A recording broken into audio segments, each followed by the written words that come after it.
La administración Biden ha apelado a una decisión de un juez que aseguró que el presidente había sobrepasado sus poderes al echar abajo la política de Trump en la frontera sur. Nos acompaña la doctora Michelle Sánchez, abogada de inmigración, para tratar de entender qué significa. Ya habíamos hablado con anterioridad del tema, pero yo creo que, bueno, primero, muchas gracias por estar aquí. Es un placer para mí, gracias por invitarme. ¿Cómo no? ¿Qué pasa ahora con la apelación del gobierno? O sea, ¿frena la decisión del juez o la decisión del juez entra en vigor?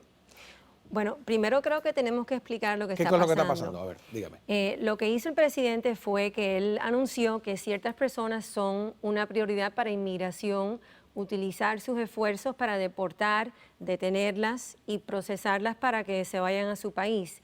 Estas son personas que no son un peligro a nuestra sociedad y personas que no tienen delitos graves. Pero lo que ha dicho este juez federal es que el presidente no tuvo autoridad para hacer eso. O sea, el presidente no tiene la potestad para decir a quién puede detener o deportar inmigración. Que uno es una persona única y exclusiva y esa persona, si está indocumentada, puede ser deportada. Si tomar en cuenta si tiene un hijo, si está en estado, la edad de la persona, esa persona es una prioridad si es que está indocumentada. Es decir, que volvemos a las políticas implementadas por Trump. Exacto. Pero ¿volvemos ya o hay que esperar a que, vuelvo a la pregunta inicial, a que termine el proceso de apelación que ha puesto el gobierno contra la decisión del juez? Bueno, hay que esperar a ver lo que se decide con la apelación, porque una decisión no es final hasta que ya no existan más apelaciones. Entonces, mientras que eso esté pendiente, esta orden no puede entrar en vigor.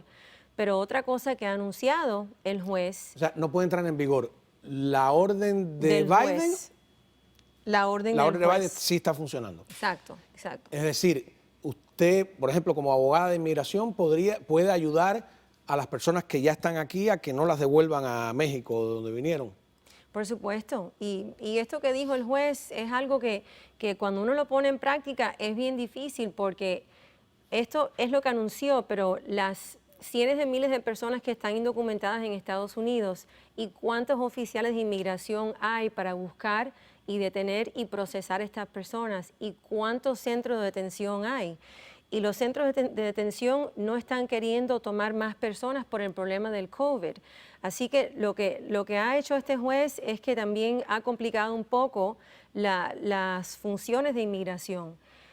Mientras que esta apelación siga en vigor, esto está por un tiempo, está parado. ¿Qué pasa, por ejemplo? Un cubano llega a la frontera mexicana, ¿lo van a dejar pasar? El cubano tiene que hacer un proceso de miedo creíble. Si la persona se determina que tiene un miedo creíble, lo dejan entrar. Si no le hacen el miedo creíble, porque hay muchas personas... O sea, ya no le van a decir, espera la decisión en México. Correcto. Lo van a dejar entrar. Correcto. Un afgano, el conflicto del momento, que logre llegar a la frontera sur, ¿lo van a dejar pasar? Le hacen el mismo proceso.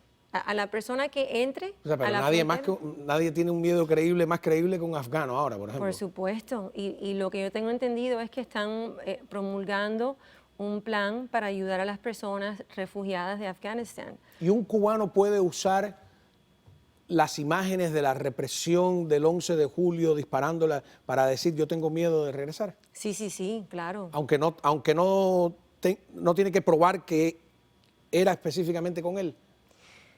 Esto está basado en testimonio y uno tiene que jurar que está diciendo la verdad bajo la penalidad de perjurio. Y los oficiales de inmigración saben hacer preguntas de diferentes formas para asegurar que uno está diciendo la verdad. Así que no tiene que existir un video como lo que vimos con el balsero que llegó a Estados Unidos o que lo encontraron en el mar, y que eso se utilizó para decir, mira, él tiene miedo creíble, porque era él en el video. Uno puede utilizar esta condición o esta evidencia. Pero uno puede usar una situación general que está ocurriendo en su país para pedir un amparo individual.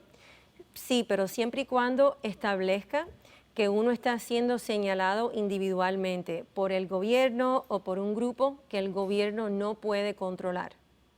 O sea, no es que tú digas, no, es que en Cuba la situación está muy mala, imagínate que tú tienes que decir, no, a mí me pasó esto y esto y esto. Exacto. Y yo Tu estoy... miedo creíble es tu miedo creíble, no el del colectivo. Exacto. Porque mucha gente no sabe eso y No, falla a la hora de ser entrevistado, ¿no? muchas personas no saben lo que es comprobar lo que es el miedo creíble y hablan de cosas que son más o menos irrelevantes porque son condiciones generales, como estás explicando, y no saben emitir su testimonio y desglosar todo lo que ha pasado. Pero si esto pasa, un buen oficial de asilo, que yo lo he visto, yo he sido testigo de estas entrevistas, sabe decir, bueno, ¿qué te pasó a ti? ¿Cómo es que a ti te están señalando? ¿Te fueron a buscar a tu casa? Ya que tú estás aquí en Estados Unidos, ¿has sabido si han ido a tu casa a buscarte o a ver dónde tú estás? ¿Han recibido anónimos, alguien en tu familia para saber algo de ti? Y así es como uno puede comprobar que uno es señalado. Yo sé que no se debe mentir y yo no recomiendo a nadie ser deshonesto, no. Pero si alguien dice, mire, a mí el oficial Juan Pérez, teniente de la policía de Mantilla, fue a mi casa y me dijo que si yo me volvía a ver me mataba.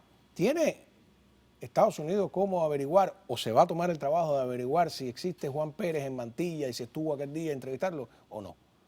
Hay oficiales de inmigración que están entrenados específicamente en países, en lo que está sucediendo en los países. ¿Cuáles son los oficiales? ¿Cuáles son las personas en el gobierno, en la policía, en el ejército? Y se saben estos nombres.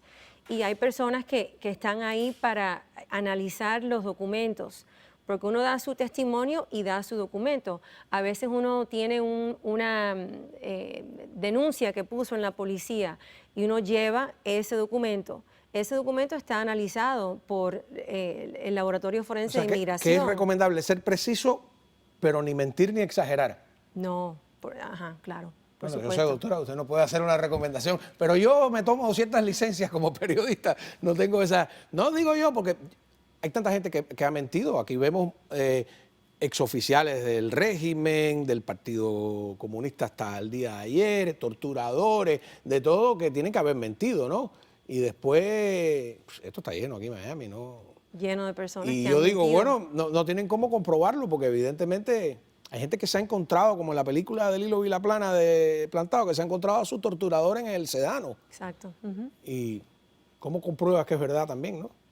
Es difícil y ahí es para que el oficial de inmigración o el juez sea sensato y sepa cómo manejar esa situación, porque hay personas que, como tú dices, han mentido y han recibido sus documentos y hoy día son ciudadanos americanos.